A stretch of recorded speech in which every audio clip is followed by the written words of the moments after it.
Mesdames, Messieurs, chers internautes, je vous souhaite la bienvenue à cette journée SIAMS+.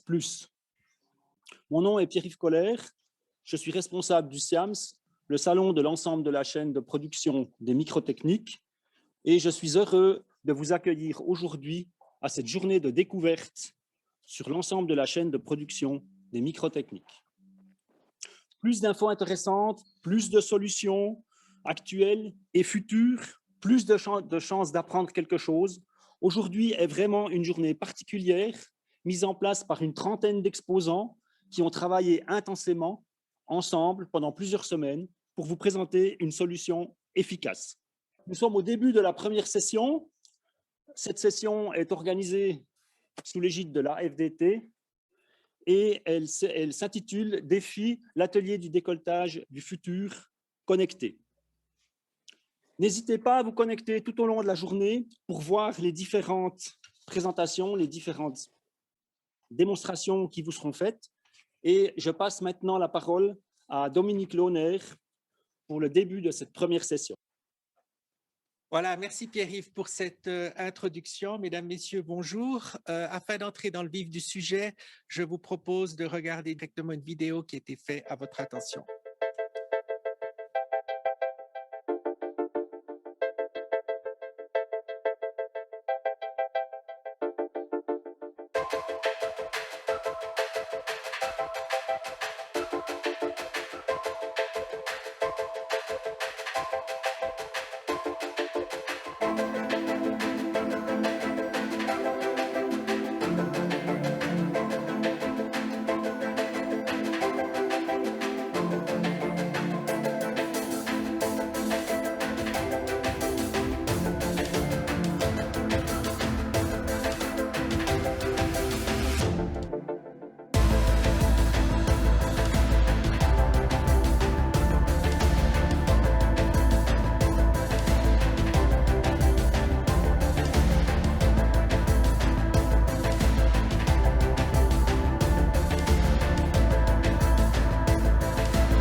Voilà, en préambule, laissez-moi vous présenter les personnes qui seront autour de ce forum pour pouvoir discuter de la digitalisation. Nous aurons Laurent Martinieri, qui est directeur du CIP-CTDT, Patrice Rueg, qui va représenter la maison Broch-Rueger, Didier Gonia pour Silvac, Michael Duner pour Tornos et enfin Jimmy Chapuis pour la maison Tectri. Mais avant, j'aimerais vous donner quelques informations sur notre association. Notre association AFDT est présente en Suisse romande, dans les cantons de Berne, du Jura, de Neuchâtel et de Vaud.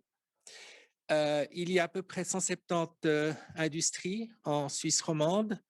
On voit que l'horlogerie a une grosse partie du gâteau avec 50%, le médical 13%, la connectique dans son ensemble 12%, ainsi que les autres industries qui représentent 25%. Si on regarde un tout petit peu plus en détail, dans l'horlogerie, nous sommes actifs dans la partie mouvement et dans la partie habillage. Dans le médical, nous sommes actifs dans le dentaire, le trauma et l'orthopédie. Dans la connectique, eh bien, c'est tout ce qui est l'industrie de la consommation, de la communication, pardon, et l'infrastructure dans son ensemble. Nous arrivons bien entendu dans l'industrie de l'automobile. Pourquoi? Parce que les automobiles deviendront de plus en plus électriques, donc il faudra énormément de connectivité, ainsi que dans les bornes de recharge que vous pouvez trouver maintenant sur les parkings ou dans vos garages. On est aussi actif dans l'automobile, plus particulièrement les parties moteurs de l'automobile et dans l'aéronautique. Nous sommes 70 membres en Suisse romande actuellement. Les missions de notre association, c'est surtout former et valoriser le métier. Pourquoi? Parce que ces dernières années, nous avons eu un grand manque de personnel et nous essayons maintenant, avec des efforts considérables, de ramener les jeunes dans les métiers techniques afin que nous ayons assez de personnel pour pouvoir honorer les commandes des clients du monde entier. Les activités de la FDT, vous voyez qu'on en a pas mal. En règle générale, nous avons une activité par mois sur 10 mois quand on enlève les vacances, c'est-à-dire juillet et août. Je passe maintenant la parole à Laurent pour nous présenter le CIP-CTDT. Voilà, bonjour. Défi l'atelier du futur. Donc, son origine, c'est une dizaine d'acteurs de l'industrie, essentiellement régionales, qui ont mis à disposition du matériel et des logiciels dans le but de créer un atelier connecté au CIP-CTDT.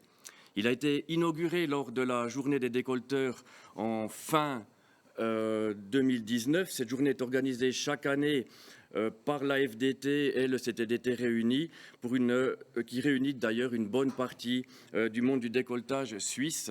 Nous traitons à chaque fois d'un thème, un thème technique, et répondons aux questions du domaine. Cette exposition, qui devait être éphémère, a suscité un vif intérêt. Plus de 200 personnes, représentant une soixantaine d'entreprises, sont venues au CIP-CTDT pour découvrir, pour certains, et pour d'autres, chercher des explications plus précises. Ces personnes ont été reçues et guidées à chaque fois par un expert du domaine. Les professionnels ont répondu vraiment très très vite présents. Au niveau des écoles, nous avons pu recueillir les élèves et les enseignants pour une découverte plus générale du monde du décolletage.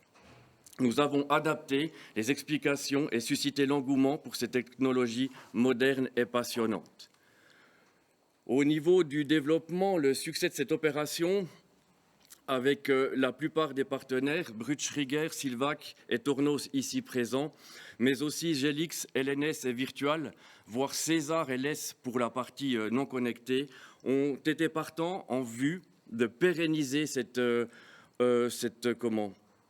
exposition en développant l'atelier afin qu'il soit plus qu'une vitrine et qu'il devienne un exemple vivant de l'industrie 4.0 dans le monde du décolletage. Cette amélioration continue génère un partenariat win-win pour tous les acteurs impliqués dans le projet. Il forme aussi un groupe d'intérêt régional avec une plateforme d'échange, d'essai ainsi qu'une vitrine permanente. Actuellement, nous réalisons les démonstrations dans une salle réservée à Défi l'Atelier du Futur. C'est une salle spécialement aménagée pour l'exposition. Nous sommes en train d'étudier diverses possibilités pour agrandir en fait cet atelier et enfin d'en doubler le volume. Ceci pour deux raisons principales. La première est de permettre le développement de l'atelier sans une trop grande restriction due à l'espace. Et la deuxième, c'est l'envie de créer un ou deux îlots didactiques dans le but d'améliorer le côté ludique lors des visites d'école.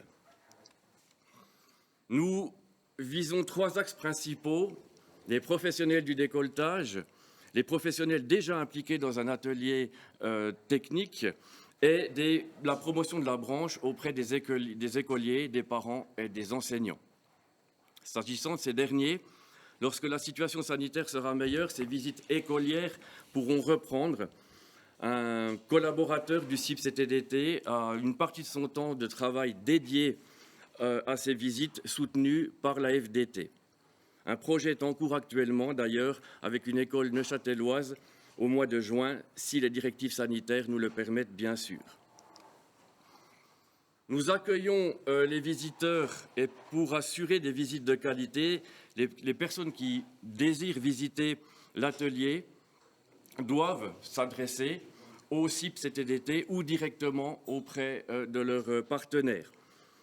Dans tous les cas, les visiteurs seront reçus par des professionnels du décolletage dans un environnement de grande qualité.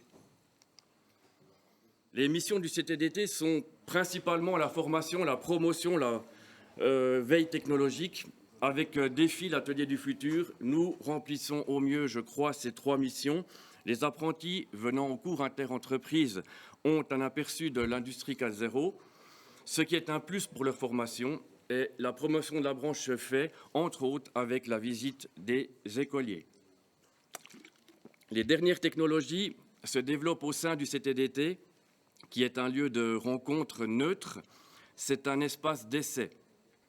Pour exemple, nous collaborons actuellement avec l'ASRH, qui est l'Association suisse de recherche horlogère, afin d'améliorer l'usinage du laiton sans plomb. Je vous remercie de votre attention. J'en profite aussi pour remercier tous les partenaires sur ce projet qui se développe à grands pas. Et je passe maintenant la parole à Monsieur Baptiste Rueg de chez Brutsch et Ruger.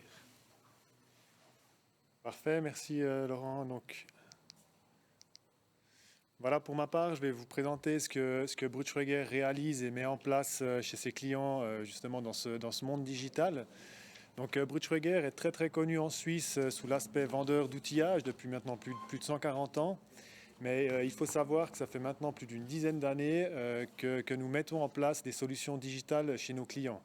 Les choses se sont vraiment accélérées en 2015 avec un partenariat stratégique avec la société Stemis SA, une société qui développe des applications et qui développe le 100% des applications de Brutsch Ruger, qui justement en a découlé donc, la création d'un business unit chez Brutsch Ruger qui s'appelle Industrial Solutions, autour duquel gravitent une vingtaine de personnes, des développeurs, des ingénieurs et des chefs de projet qui vont développer des applications métiers pour nos clients et puis qui vont ensuite réaliser toute l'implémentation chez nos clients finaux. Pourquoi est-ce que nous nous sommes lancés, Brutsch Ruger, dans ce monde de la digitalisation? Parce qu'on a fait un constat à un moment donné et on s'est rendu compte que la plupart de nos clients répondaient au schéma que vous voyez actuellement, où chacun de nos clients avait déjà beaucoup de générateurs de données, mais qui étaient utilisés de façon très silo, de façon très indépendantes, sous des applications propriétaires, mais très peu communiquaient les unes avec les autres. Un Cardex ne communiquait pas, par exemple, avec une machine ou autre. Donc voilà. Donc là, on s'est dit, sur cette base d'expérience, Brutsch Ruger, on va créer un écosystème avec une plateforme IoT qui s'appelle Gelix, sur laquelle on va installer des applications de nos partenaires. Et puis, Brutsch Ruger, on a aussi développé nos propres applications qui sont regroupées en fait sous une entité qui s'appelle Hive Digital Suite. Au niveau de cette plateforme, cet écosystème IoT, donc le but vraiment, comme dit, c'est de pouvoir mettre en réseau des applications industrielles de plusieurs partenaires. Et cette plateforme est bien entendu ouverte. Donc si un partenaire a une application installée sur cette plateforme, il peut utiliser les informations d'autres applications pour pouvoir générer des informations pertinentes pour son client final.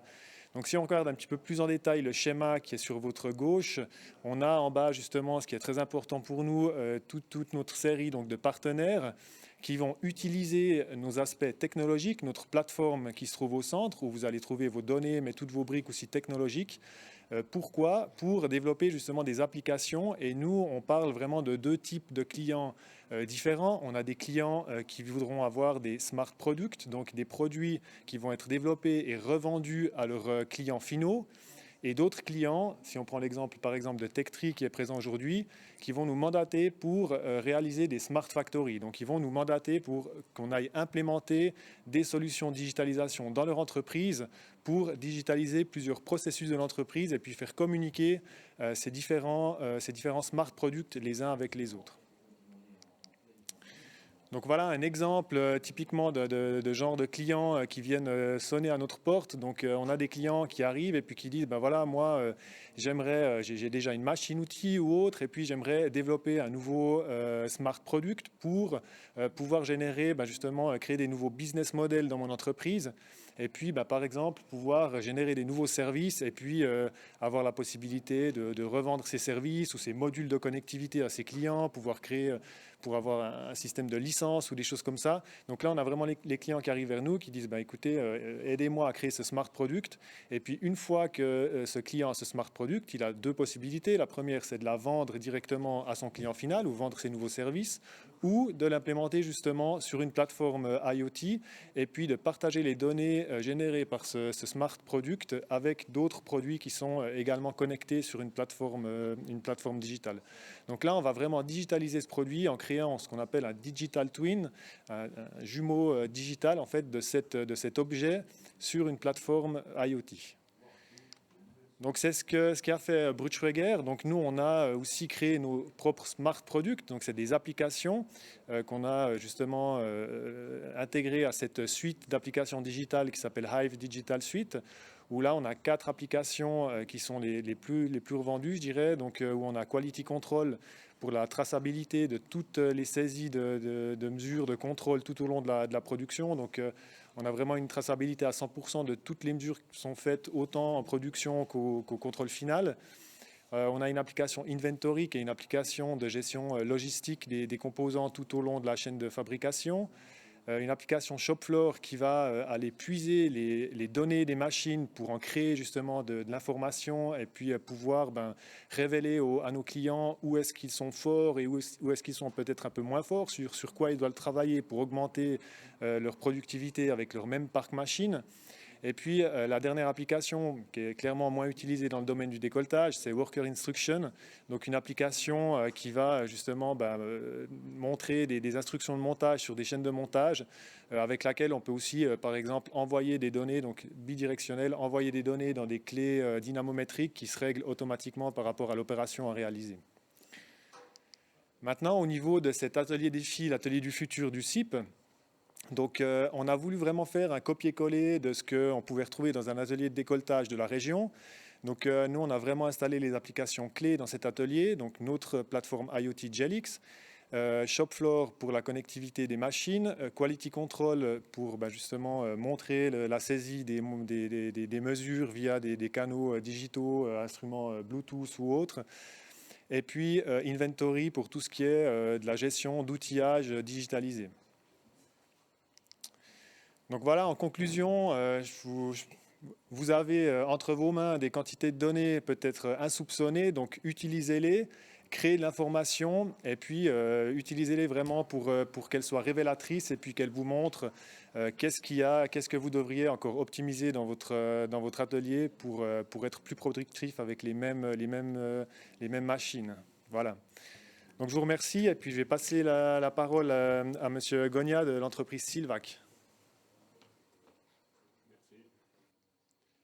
Voilà, bonjour à tous. Alors, pour notre part, juste pour faire un petit historique de Silvac, c'est une société qui a été fondée en 1969 par Urs Schneider, qui était le papa de Jacques et Eric Schneider, les actuellement à la tête de l'entreprise. Assez rapidement, Hans Ulrich Meyer est arrivé, a développé le système de mesure pour la fabrication de nos instruments, développé les premiers pieds à coulisses digitaux, les palpeurs capacitifs avec leurs unités d'affichage, ensuite des colonnes de mesure portables qui étaient une première à l'époque. Dans les années 2000, on est arrivé avec un nouveau système inductif qui a été un tournant pour le système de mesure, étant donné qu'il n'était plus du tout sensible ni aux huiles ou aux copeaux qui pourraient venir se mettre entre le capteur et la règle. On a donc pu être beaucoup plus agressif pour le marché de l'atelier et les différents instruments qu'on mettra dedans. Les comparateurs qui ont toujours été un produit très très important de notre ligne. Les bancs de mesure que tout le monde connaît bien ici dans la région au niveau du décolletage, de l'horlogerie et de la micromécanique en général. En 2015, on a lancé, et puis ça a aussi changé pas mal de choses, tant en termes de distribution qu'en fabrication, assemblage, une ligne de produits optiques sans contact. C'est aussi à cette même période qu'on a construit notre nouveau bâtiment de Malray, qui nous a amené un nouveau procédé de fabrication pour nos règles de mesure, qui nous a permis de faire les nouveaux palpeurs P12D avec une résolution au centième de micron.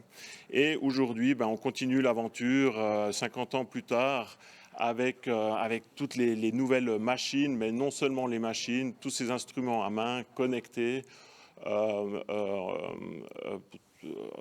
aux différents systèmes. Alors, comment tout cela fonctionne? L'idée, c'est bien sûr la saisie des mesures. Donc, soit, et pour commencer avec une machine ou au travers de notre soft Silcom avec les différents instruments à main, bande de mesure, par le Bluetooth, l'USB, RS232. On prend toutes ces valeurs qu'on va avec lesquelles on va remplir une base de données, éventuellement dans le cloud, pour pouvoir utiliser après au niveau d'un logiciel SPC, contrôle qualité, CAO, PLM, ERP, etc. Mais surtout, là, ce qui nous intéresse, c'est aussi avec des machines telles que Tornos, communiquer directement en OPC UA et gérer ces outils. Donc par un système là où aussi on a un gros avantage, c'est notre système bidirectionnel. On va pouvoir gérer tous nos instruments de mesure et inscrire à l'intérieur des dates de calibration, des états de batterie, des versions de firmware. On peut aussi, pour la traçabilité, bloquer un instrument de mesure d'un numéro de série spécifique pour une mesure spécifique, par exemple dans le médical, dans l'aérospace, où la traçabilité est très importante. Donc toutes ces choses, comme disait avant M. Rueger, viennent connecter et interagir avec nos différentes entités partenaires d'un atelier. Donc l'atelier connecté, ici on parlait avant par exemple de la toolbox, on a la toolbox avec les différents outils de mesure qui sont indispensables. On a l'embarreur, le ravitailleur avec la machine, avec la machine à laver derrière. Évidemment, par exemple, un embarreur, on pourrait avoir une longueur de barre restante. Selon ce qui reste, on pourrait passer sur un autre lot de pièces pour optimiser et finir cette barre. L'information va être donnée à la machine. La machine va aussi, elle, pouvoir retransmettre cette information plus loin à la machine à laver pour changer son programme et puis nous offrir des pièces propres pour le contrôle qualité et la mesure. Ensuite, on a toute la partie gestion du personnel, donc les temps de production, la gestion des équipes et tout le reste, pour arriver finalement à l'ergonomie, même jusqu'à l'ergonomie d'un poste qui pourrait être adapté sur une personne en particulier. Donc tout ça circule en boucle fermée, ces informations ne s'arrêtent jamais de tourner et la communication entre ces différentes entités vont nous permettre d'optimiser cette production. Contrôle de la production, correction d'outils. Donc ici, on aurait par exemple un opérateur qui vient avec un chariot mobile près de la machine. Il va prendre ces différentes mesures et selon les différentes mesures, on va pouvoir faire une correction qu'on renvoie vers la machine afin de corriger une éventuelle déviation au niveau de la production et recentrer les résultats au milieu de la tolérance. Ceci va se faire par une proposition, donc soit on propose à l'opérateur d'effectuer telle ou telle correction, soit on peut, par le biais d'une commande au PCUA, directement envoyer la correction vers la machine. La matrice de correction en décolletage, donc le but c'est d'avoir une saisie la plus conviviale possible des correcteurs, de leurs facteurs et des cotes impactées. Donc on va simplement créer nos différents correcteurs, cliquer sur les différents diamètres, longueurs ou autres qui sont impactés par ça et identiques sur les machines. L'utilisation de ce module dans Silcom, ici, très simplement, on a un plan de contrôle défini. L'opérateur peut suivre ses cotes à mesurer. Le soft va analyser les résultats et selon les limites de contrôle, proposer ses corrections. Et ensuite, proposition des corrections selon les paramètres établis à l'opérateur qui va les introduire au niveau de la machine.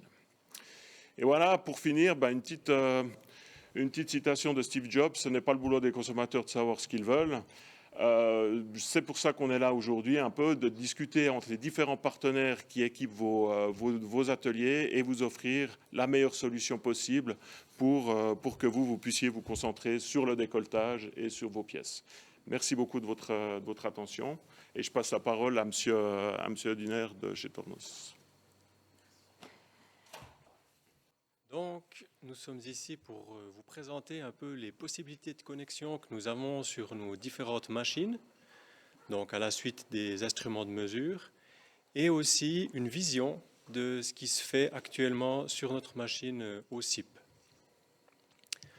Donc d'abord un petit peu d'historique. Nous avons commencé avec TBDeco. Jusqu'en 2013, c'était l'unique système de programmation que nous avions à disposition pour nos clients chez Tornos. Et nous sommes arrivés en 2013 avec une nouvelle solution qui est actuellement utilisée, qui est TISIS, qui se base sur du code ISO que nous avons présenté à l'EMO. Donc l'arrivée de cette nouvelle technologie a d'abord suscité un peu d'appréhension et de peur chez nos clients qui utilisaient TBDeco avec satisfaction, qui ont apprivoisé ce système de programmation qui était lui novateur quelques années avant. Et aujourd'hui, on a réussi à conjuguer les deux mondes et nous avons présenté en 2015 déjà un TISIS version 2 qui apportait lui des solutions de connectivité à l'externe pour un retour d'informations sur des smartphones, sur des logiciels qui permettent une gestion et un suivi de la production. On a aussi vu naître là les premiers modules avec l'arrivée de l'industrie 4.0 qui est aujourd'hui connue de la majorité, où on est encore au début, on a encore des évolutions qui se passent, ça évolue rapidement. On essaie de suivre ça avec nos logiciels aussi. Et en 2019, TISIS version 3, qui arrivait avec une version qu'on appelle chez nous OptiMove et un TISIS pilote. Donc là, on est arrivé à la synergie des deux mondes pour les clients TBDeco, où on leur propose de passer gentiment sur une version de TISIS, tout en gardant une option dans TBDeco. Donc on a fait des machines qui peuvent tourner avec les deux logiciels pour pouvoir utiliser des programmes existants, pas pénaliser, pour pas devoir refaire des nouveaux programmes, pour repasser des séries de pièces qu'ils ont déjà eues auparavant et passer gentiment vers le futur avec des nouvelles options de connectivité de ces machines, le TISIS et les nouveaux programmes qui sont réalisés dans ce nouveau logiciel.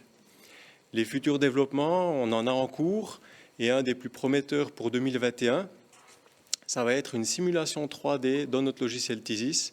On a pris un peu de retard à cause de la situation actuelle, mais en fin d'année, on devrait être capable de vous présenter ça plus en détail. Alors, TISIS, au début, un logiciel de programmation, une aide pour l'opérateur.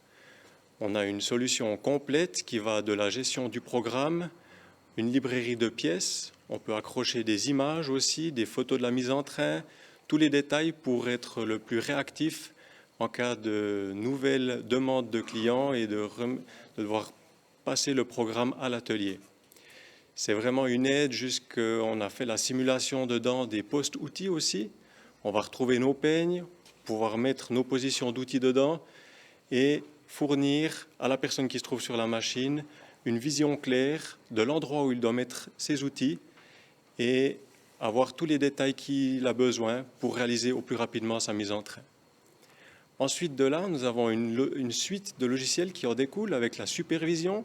Ça va nous permettre de suivre notre production en temps réel, de faire des statistiques aussi, savoir les temps d'arrêt, les temps de mise en train, toutes ces choses qui sont importantes aujourd'hui pour être le plus réactif et avoir une vision claire de notre atelier. À partir de là, on va aller plus loin avec un module suivant dont on va parler maintenant, qui est installé maintenant aussi sur la machine que nous avons là-bas. Donc, c'est notre interface étendue de connectivité. Donc là, on peut partir sur tous nos types de machines et le TISIS se décline en 3 modules. La version de base, premier module, comme on a parlé, pour la programmation et une surveillance standard. Ensuite, on a un premier sous-module qui va nous permettre une configuration de la production avec un transfert de pièces, des compteurs de pièces, des OF, une gestion de tout ce qu'un atelier a besoin et une vision aussi pour une supervision des machines. Et le module le plus complet qui est installé sur la machine du CIP et qui nous intéresse aujourd'hui, la gestion des usures d'outils. Donc là, ce n'est plus seulement la machine qui vous envoie des informations la majeure partie du temps, mais c'est un système d'ensemble, comme l'a bien expliqué avant M. Gogna aussi, qui va envoyer des informations, qui va retourner des informations suite à des mesures de pièces pour corriger et diminuer aussi l'écart de tolérance, être plus réactif sur les corrections et la machine va automatiquement appliquer ces corrections sur notre pièce.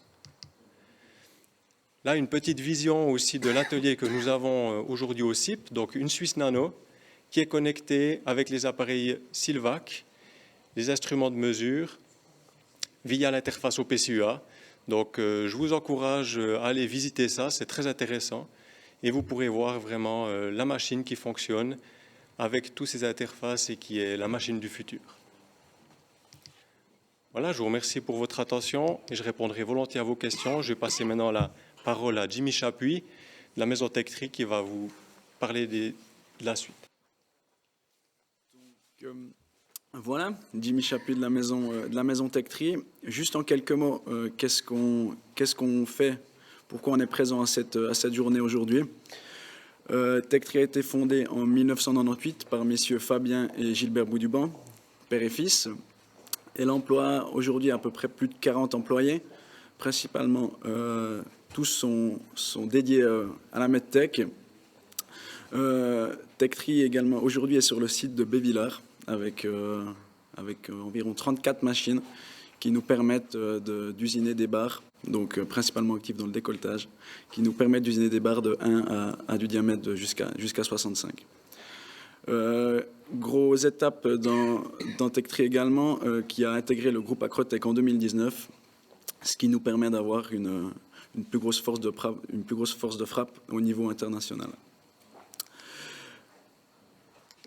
Comme je l'ai dit, Tectri est aujourd'hui ici car dès sa création, elle s'est basée sur des partenaires régionaux qui sont Tornos pour l'équipement machine. On a aujourd'hui près des 2/3 de notre parc machine qui est composé de Tornos de divers types. Quasiment la totalité de nos instruments de mesure conventionnels proviennent de la maison Silvac. Et tout cela a été magnifiquement connecté, mis ensemble par la société Brutschreger, également partenaire de longue date. Donc voilà, une industrie 4.0, comment on intègre ça? Ça ne se fait pas du jour au lendemain. Donc Tectri a toujours essayé d'être précurseur dans ce milieu-là. C'est pour ça qu'on va voir les différentes étapes de comment on est arrivé à ça et avec quels outils. Donc en 2013, le besoin a été d'optimiser notre gestion d'outillage. Et c'est à ce moment-là que les toolbox justement de la société Brutschreger ont été intégrés. Les avantages de cela nous ont permis déjà de diminuer, d'éviter d'avoir un poste de magasinier à 100%, étant une petite entreprise. Donc la gestion des stocks mini, le système intègre également des quantités de recommandes automatiques. Ça veut dire qu'aujourd'hui, on évite de tout ce travail fastidieux qui est contrôler les stocks mini, passer les recommandes, remettre dans le stock, mettre à jour dans l'ERP et autres. Tout le système, à ce moment-là, le fait déjà. Donc, on a une gestion de l'outillage qui est vraiment idéale, avec une différenciation entre un outil consommable, justement, où la commande automatique est active, et les outils tels qu'on voit ici sur l'image, qui sont des outils non consommables, des pinces, des porte-outils, etc. Donc, on a vraiment cette différenciation-là qui nous permet également, lors des calculs post-production, pour un OF, d'être beaucoup plus précis. À la suite de ça, l'étape d'après, monitorer nos machines, essayer de monitorer vraiment notre atelier complet. La première machine a été connectée en 2016 via justement la suite shop floor de chez Brutschreger toujours, où c'est que là on a vraiment commencé pas à pas en essayant de connecter une machine, voir ce qu'on pouvait y remonter et petit à petit augmenter ça pour aujourd'hui dès 2021, en fait, dès le 1er janvier, on a l'entièreté de notre parc machine qui est connecté, et ce qui nous permet vraiment de remonter les données en temps réel. Il y a vraiment, ce qu'on remonte comme données, en fait, c'est assez divers. On a les états machines, bien entendu, les compteurs de pièces. Ce système-là est également lié à l'ERP. Le but, bien sûr, c'est à terme, c'est d'optimiser en fait notre gestion d'atelier. Donc en fait, la manière dont ça fonctionne, c'est qu'il y a eu un gros travail pour définir le processus automatique. On ne va pas simplement relever ce que la lumière verte ou orange de la machine. On va mettre une couche supplémentaire à ça qui nous permet de savoir si la machine est en affûtage, si elle est en chauffe et si elle est en mise en train ou ce genre de choses. Donc en fait, les données machines sont couplées avec des saisies opérateurs qui sont faites sur smartphone. Et puis, ce qui nous permet vraiment d'avoir des remontées de données qui sont basées sur la réalité du terrain. En 2019, une couche supplémentaire a été ajoutée en fait, avec la mise en place d'Inventory, qui est simplement une update des toolbox, où c'est que là, on est carrément venu les connecter à notre ERP pour vraiment avoir le lien avec le système d'outillage. On a dans ce système-là, ce qui nous a permis d'améliorer, c'est une gestion métrologique bien meilleure, où c'est que chaque numéro de chaque jauge, chaque instrument de mesure est identifié individuellement. On a également une notion de pick list, donc de liste d'outils, où c'est que lorsque l'opérateur va venir scanner en fait son ordre de fabrication, il ne peut prélever que l'outillage qui a été prévu pour cette OF-là. Donc autant bien pour les jauges que pour les équipements de production. Ça passe pas. Et le petit dernier, donc, qui a été intégré en début d'année également, Quality Control. Ici, le besoin était simplement qu'au niveau médical, on a l'obligation de backuper 100% de nos données de mesure. Donc chaque mesure qui a été faite, que ce soit en cours de production ou lors des étapes de contrôle qui suivent, contrôle final, retour sous-traitance, etc., chaque mesure qui a été effectuée doit être backupée et traçable. Donc ce qu'on a besoin de savoir, c'est qui a effectué la mesure, à quel moment, sur quel lot, mais surtout et également par quel instrument de mesure. C'est là que Silvac est intervenu pour la connectivité. Donc tous nos instruments sont connectés via Vimux. On est capable aujourd'hui de récupérer en fait dans le chip le numéro de l'instrument de série de l'instrument qui a effectué la mesure. Ce qui nous permet en fait à tout temps de pouvoir retracer, comme j'ai dit avant, qui a fait la mesure à quel moment et surtout avec quel instrument de mesure. La plus-value qu'on trouve aujourd'hui à ces différents systèmes, donc on a un stock d'outillage qui a été rationalisé et maîtrisé. Donc ça, très clairement, depuis 2013, on a un assez bon retour d'expérience. Comme j'ai dit en préambule, on est actif principalement dans le médical. Donc la traçabilité de tous ces systèmes qui ont été mis en place est suffisante et simplifie grandement la tâche de nos opérateurs qui s'occupent de remplir des tonnes et des tonnes de papier. Les calculs post-production, comme on l'a vu, sont faits en quasi instantané. On a les données machines, on a la consommation d'outillage, la consommation matière. Puis très vite, on peut voir si on était dans les clous ou si, et surtout à l'avenir, si on peut se permettre de reproduire ces pièces avec profit. On a également le monitoring du processus de production, comme on l'a vu. Donc on a différents indicateurs, différents KPI pour nous driver là-dessus, tels que des taux de rendement synthétique, des CPK pour ce qui concerne les capacités de mesure. Et puis bien sûr, et surtout, c'est une aide majeure à l'amélioration. Donc grâce à ça, ça nous permet de déceler de voir nos forces et nos faiblesses, comme l'a dit M. Rueg avant. Donc voilà, je vous remercie pour votre écoute. Je laisse la parole à M. Launer qui va animer la table ronde à l'instant. Voilà, merci infiniment tous pour vos présentations. On peut ouvrir la table ronde. Si des gens du public ont des questions, vous pouvez le faire maintenant. On les prendra dans l'ordre qu'elles viendront. Jimmy, j'aimerais commencer avec vous. On a parlé de digitalisation. Est-ce que vos clients médicaux vous ont imposé cette digitalisation afin d'avoir une traçabilité irréprochable? Alors, c'est pas imposé par nos clients. On est relativement libre à ce niveau-là. Par contre, ce qui est imposé, c'est la traçabilité quasiment totale de notre processus tout au long du flux de production. Donc après, à vous de définir comment vous voulez y arriver. Et nous, la manière la plus simple, en fait, comme on l'a vu, on est une petite entreprise. Ce qu'on souhaite, c'est vraiment, notre métier, c'est le décolletage. Nos opérateurs sont là nos décolleteurs sont là pour faire des pièces, produire des pièces, et là, la valeur ajoutée. Puis en fait, tous ces processus, ces demandes externes, ces restrictions, ces normes sur lesquelles on doit suivre, ben le but, c'est en fait d'y répondre le plus simplement possible, mais surtout qu'elles nous apportent quelque chose. On ne remplit pas un document de traçabilité juste pour faire plaisir aux clients, mais derrière, nous, on doit pouvoir exploiter ces données de production et puis les utiliser pour justement améliorer notre processus de production. J'ai bien regardé vos slides et puis dans un des slides, vous parlez de gains.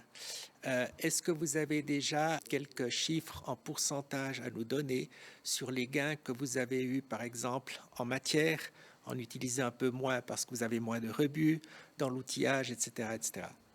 Comme je l'ai dit, au niveau shop floor, donc au niveau connectivité machine, la totalité du parc machine a seulement été... l'application a vraiment été lâchée en production au début d'année.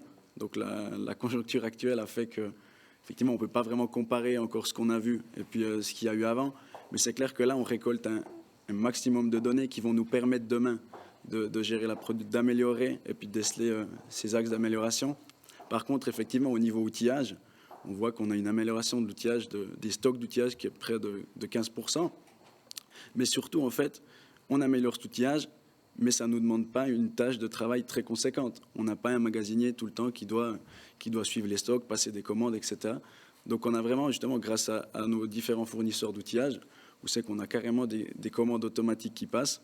Donc tout ça, en fait, ça fait qu'on évite d'avoir du personnel supplémentaire pour faire autre chose que produire des pièces, en fait. Baptiste, j'ai une question pour vous. Disons qu'un des membres de l'AFDT est convaincu par ce qu'on fait aujourd'hui, est convaincu par la digitalisation. Si demain, vous avez une commande d'aller dans une entreprise, d'intégrer un tel système comme vous avez mis chez Tectri, quels sont les problèmes que cette société va rencontrer au début? Alors nous, c'est clair, il peut y avoir divers problèmes, mais on a souvent plusieurs types de problèmes qu'on peut remarquer dans cette mise en place d'une Smart Factory complète, comme a fait en fait Tectri. Ils n'ont pas seulement pris un module qu'ils ont implémenté ou une machine ou autre, mais ils ont vraiment connecté au maximum leur processus métier. Et puis, nous, on se rend compte, souvent, le premier aspect qui viendrait en tête, c'est de se dire, c'est l'aspect technologique au final. Est-ce que mes machines peuvent être connectables? J'ai des machines peut-être un peu anciennes, exotiques ou autres. Est-ce que c'est possible de le faire? Et puis là, c'est vrai qu'on peut avoir certains problèmes parce que on a tout d'un coup une machine qui arrive d'Australie et puis qui doit être connectable, mais que personne ne connaît. Donc voilà. Là, il y a un aspect technologique, mais moi, je dirais qu'il y a deux autres aspects qui sont aussi vraiment importants à prendre en compte. C'est l'aspect du management, en fait. On voit que dans une entreprise, si on veut digitaliser une société et en créer une Smart Factory, ce projet doit être pris vraiment à cœur par la direction, par le management. Sinon, le projet va échouer parce que c'est clair, quand on arrive avec des nouveautés, on a forcément une réticence au changement. Et puis, si cette réticence au changement n'est pas bien expliquée et bien amenée par le management, vous aurez un no-go des opérateurs. Et puis on voit typiquement chez Tectri, ça a été vraiment très bien mené. Donc il y a eu vraiment une stratégie de digitalisation complète qui a été définie par la direction au fur et à mesure des années. Et puis après, au niveau de la mise en place, il y a eu vraiment un chef de projet, donc Jimmy Chapuis, qui s'est occupé de la mise en place de ces logiciels en les proposant aux employés. Donc il y a vraiment eu un accompagnement avec les décolleteurs et puis pas simplement le fait d'imposer une nouveauté et puis d'utiliser cette nouveauté. Donc voilà. Après, au niveau d'un des points qui pourrait encore ressortir, moi je trouve, c'est l'aspect vraiment communication. c'est parfois très compliqué de faire discuter un développeur informatique avec un décolleteur. Et puis, on doit effectivement, en règle générale, trouver une passerelle là au milieu pour pouvoir comprendre les besoins de l'un et de l'autre, en fait. Parce que souvent, ils n'arrivent pas bien à se comprendre. Et puis, le décolleteur voudra une application avec cette option-là qui sera mal comprise par le développeur. Et puis, vous allez vous retrouver avec une application figée qui ne va pas correspondre aux besoins du développeur, du décolleteur. Et puis, au final, il ne voudra pas l'utiliser parce qu'elle n'est pas adéquate à ce qu'il voudra faire. Donc voilà, nous, on est vraiment dans ce trend aussi à pouvoir se lier à certains partenaires comme TechTree pour aussi développer des applications par rapport à leurs besoins. Et puis pas justement de se dire la production doit s'adapter à nos applications, mais c'est plutôt à nous de dire voilà, on va adapter nos applications pour qu'elles soient vraiment à 100% implémentables dans une société de décolletage telle que TechTree, par exemple. Donc, voilà. Dans votre réponse, vous avez mis quelques bémols. Est-ce que les maladies de jeunesse du système ont été solutionnées ou est-ce qu'il y en a encore quelques-unes? En d'autres termes, est-ce qu'on peut vraiment se lancer maintenant ou il faut encore un tout petit peu attendre? Alors moi, je dirais que c'est plus que le moment de se lancer dans des projets de digitalisation. On a vu, nous, depuis justement le début de cette année, un rebond complètement hallucinant dans ce domaine-là. On avait, je pense, avec la crise l'année passée, certains dirigeants ont peut-être justement pris un peu plus de temps pour évaluer les forces et les faiblesses de leur société. Et puis, on voyait justement dans les 4-5 dernières années des managers de société qui étaient un petit peu en type observation, qui regardaient un petit peu le marché, regardaient un peu les concurrents, qu'est-ce qu'on faisait chez mes concurrents. Et puis là, on voit vraiment depuis cette année, même déjà depuis l'année passée, vraiment une grande lancée dans ce domaine-là. Donc, c'est le moment d'y aller. Et pour finir, le directeur financier va recevoir l'offre, on va dépenser un certain nombre de francs pour pouvoir digitaliser la société. Quel est le retour sur l'investissement? Vous savez comment est-ce que vous le calculez exactement? Oui, alors ça c'est toujours un petit peu la question. C'est clair, nos clients ont souvent l'habitude de dire, voilà, si j'achète une magnifique nouvelle machine Tornos, je sais que j'ai des nouvelles pièces qui vont sortir et puis paf, j'ai mon retour sur investissement qui peut être facilement calculable. Donc nous, on a vraiment un peu deux types de retours sur investissement. Donc dans les projets globaux, on fait tout le temps un retour sur investissement pour nos clients, hein.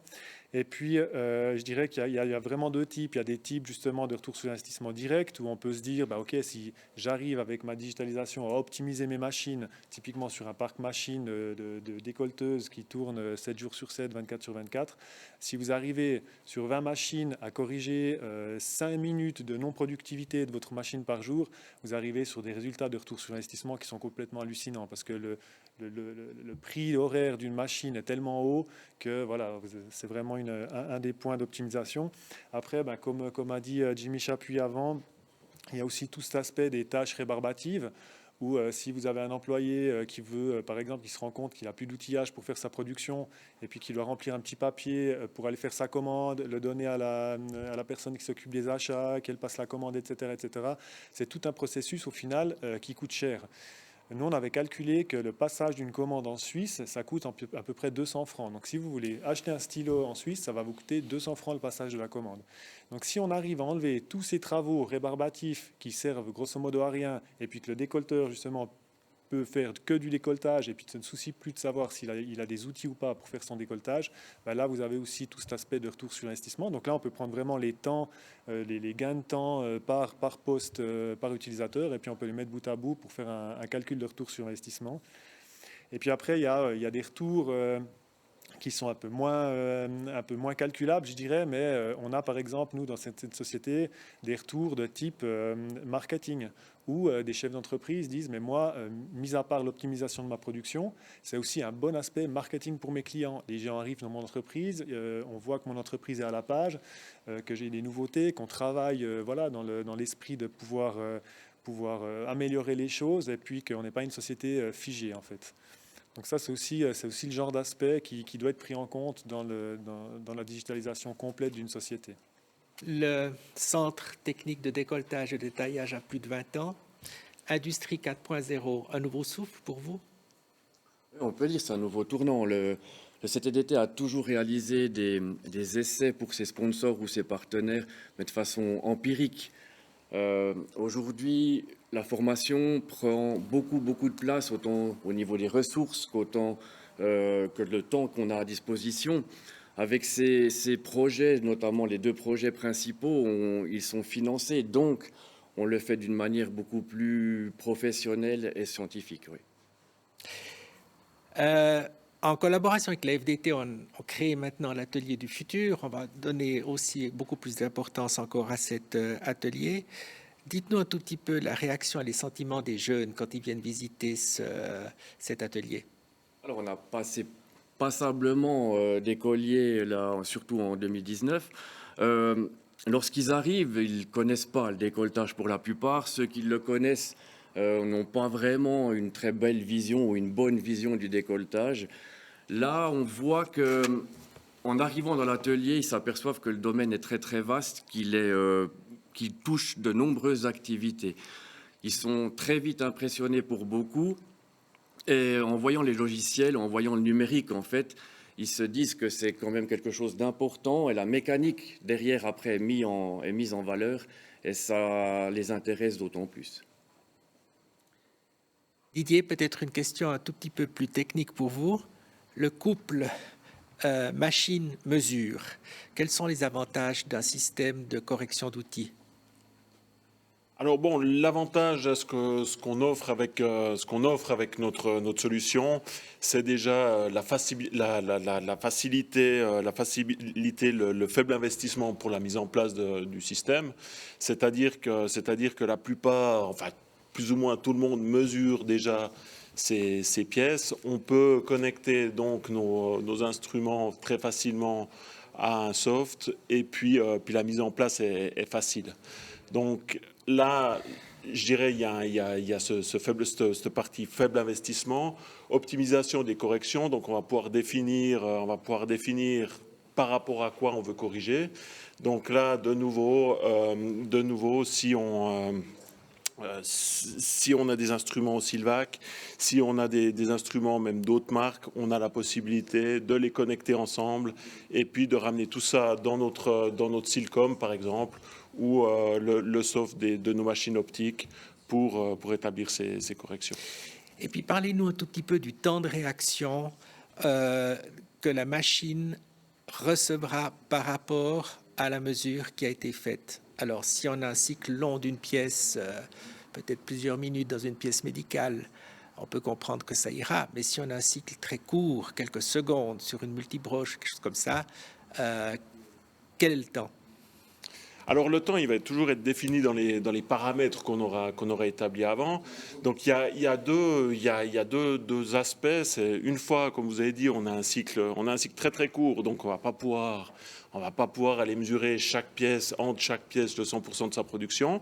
Donc on va mesurer une pièce toutes les 10 pièces, toutes les 100 pièces, toutes les 1000 pièces.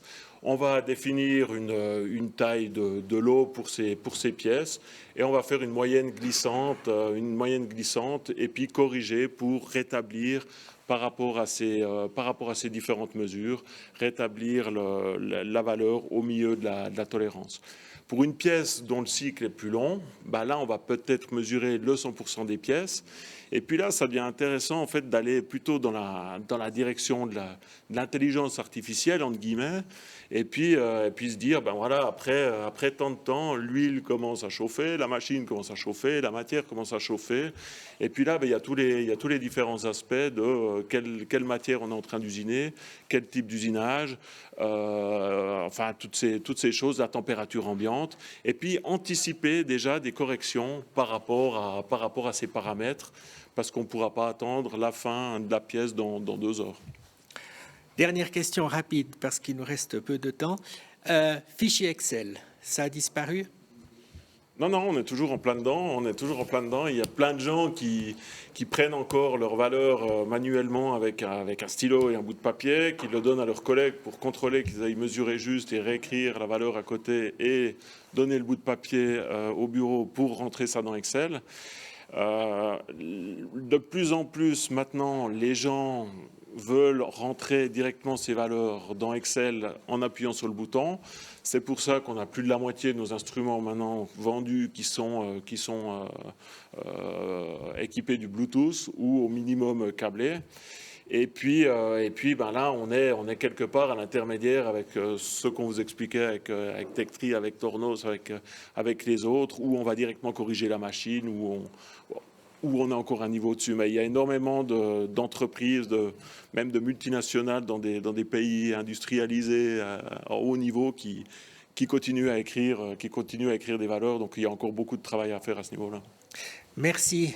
Michael, on a bien compris que tout devait être connecté sur vos machines que vous vendez aujourd'hui. Est-ce que le pack connectivité est beaucoup demandé? Oui, c'est une option qu'on a de plus en plus. Et je pense qu'environ 8 machines sur 10 qui sortent aujourd'hui de nos ateliers qui ont cette option qui est souhaitée par le client à différents états. Mais le pack de base est pris énormément aujourd'hui. Et puis, si un de nos membres a une machine qui a 10 ans, 12 ans ou 15 ans d'âge, une déco, il fait comment? S'il aimerait digitaliser son entreprise, il vous rachète une nouvelle machine ou bien vous avez une solution? En tant que vendeur, je pourrais vous dire qu'il rachète une nouvelle machine. Mais bien sûr, on a des solutions qui permettent aussi de raccorder une déco, par exemple, qui a 10 ou 15 ans, avec un pack connectivité qui a été développé chez nous pour se brancher dessus et avoir une machine presque au niveau technologique d'une nouvelle machine. En tout cas, ce qui au niveau des connectivités va être similaire. Au niveau de la maintenance prédictive pour une machine, je pense que ça passe aussi dans la digitalisation. Est-ce que vous avez déjà des systèmes qui sont en place? Donc on y vient, on y travaille, c'est une forte demande. Forcément, c'est comme votre voiture qui vous demande d'aller faire le service. On est en train d'arriver vers des solutions comme ça. Aujourd'hui, on peut remonter des températures de moteur, des états d'axe, des charges sur les axes, et on travaille toujours à améliorer ce domaine. Écoutez, merci. J'ai peut-être encore une question générale pour tout le monde. On est en 21. Dans 5 ans, on en est où avec la digitalisation? Mais rapide, hein, parce qu'il nous reste 2 minutes. Est-ce que quelqu'un veut prendre la parole? Moi, je peux. Dans 5 ans, on en est où? Dans 5 ans, j'espère que le trend va continuer et puis vraiment prendre encore plus son envol. Comme je disais, je pense que ces dernières années, il y avait un peu un round d'observation de pas mal d'entreprises. Et puis maintenant, les gens ont vraiment à cœur de vouloir rentrer dans ce domaine. Ça fait plus non plus peur. C'était un petit peu avant, tout le monde avait un petit peu peur de cet aspect informatique, je ne connais pas ou autre. Donc là, on voit qu'il y a des solutions maintenant de digitalisation qui sont prêtes et qui évoluent très rapidement. Donc voilà, je pense que dans 5 ans, on sera vraiment encore plus dans ce domaine-là et puis on va aller, je pense, de plus en plus dans cet aspect connectivité. Voilà, merci à vous tous. Je passe maintenant la parole à Pierre-Yves pour la conclusion. Merci, Monsieur Lohner. Donc, je tiens à remercier tous les intervenants à cette journée. Vous, messieurs, merci beaucoup. Merci aux internautes, merci à nos partenaires de la technique qui nous ont vraiment permis de mettre ceci en place, même si on a eu quelques petits soucis. Nous affichons normalement les coordonnées des personnes qui sont intervenues aujourd'hui. Ces coordonnées seront également disponibles sur notre site. Si vous avez des questions, vous pourrez sans autre les contacter ultérieurement. Et immédiatement après cette brève présentation, vous aurez aussi la possibilité de rencontrer ces différentes personnes dans des pièces spécifiques. Donc les gens vont se déplacer. D'ailleurs, vous pouvez vous déplacer maintenant que je suis en train de parler, juste dans vos différentes rooms, de manière à ce que vous puissiez répondre en direct aux questions des internautes. La journée va continuer avec d'autres présentations. Donc, à partir de 11h, ce sera les nouvelles contraintes d'usinage, puis à 13h, automatisation et robotique.